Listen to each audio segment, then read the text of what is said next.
With your first News at 6 Sports, here's Lee Timmerman. I think it's safe to say basketball is in the blood of Mandan's Jaden Wiest. She grew up around the game. JT Faribault explains in this week's Sports Spotlight. It's safe to say that Mandan senior guard Jaden Wiest comes from a basketball family. With both my parents playing basketball, my dad coaching basketball, and both my older brothers playing basketball, I've just always kind of been around it ever since a little kid. Wiest has been starting for the Braves since she was a freshman. It was the same season that head coach Sean Anderson took charge of the program.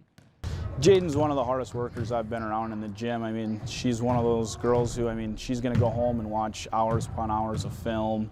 She sees the court well. She just does the little things really well, and then she works her tail off. I mean, she's one of the hardest workers I've ever been around. And Jaden missed the entirety of her sophomore year with the torn ACL.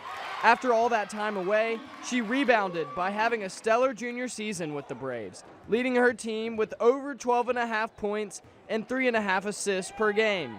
I mean, in that first game back, I think she had like 26 points or something like that, and only like 6-7 assists. And they asked me, they were like, were you surprised? And I said, I knew she was capable of it, but it surprised me. But she's just such a competitor, and she wants to win. So, just seeing the way she worked every single day at practice still that year, proves a lot of the character and the type of kid she is. From sitting out for a whole year, you got to see a lot of different perspectives and viewpoints just from watching practices and watching the games. That I learned a lot just from doing that, and then being able to play again, I felt a lot stronger. I felt quicker coming back out after my knee injury too. As someone who's been a part of the program the same amount of time as its head coach, the leadership and experience Jaden offers is hard to come by. It's just been, very special for me just to have a kid that I've been able to rely on like that. And we have a good relationship on the court, off the court. We see things the same. So, it's been really special, and she's been a great example of what the younger kids need to look up to. Wiest plans to spend her college years playing basketball for the University of Jamestown.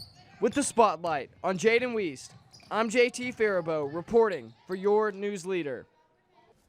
If the same 5 teams are in the same order as last week, then there must be consensus among the voters. Now, I'm one of those voters, and I don't think that's true, and I say that because 4 of the 5 teams in the AA boys are receiving first place consideration.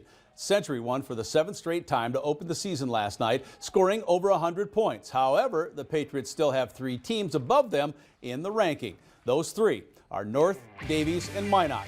The top 4 teams are all undefeated. Central is 5th this week, with the Midgets and the Mustangs also getting votes. On the girls' side of AA, Minot is firmly in first place, but the Patriots are getting a couple of first place votes. Century is behind Davies and in front of Red River. Horace is new this week, and all of the other teams receiving votes are from the WDA. The Bison signed 7 in-state football players today. Williston's Isaiah St. Romain leads the list from the West. Halstead, by the way, was the 9-man player of the year. UND signed 4 in-state high schoolers from the East, plus a UMary quarterback who is transferring. Got to get back to the Frisco Bowl. Yeah, they're trying. All right. We'll be right back after this.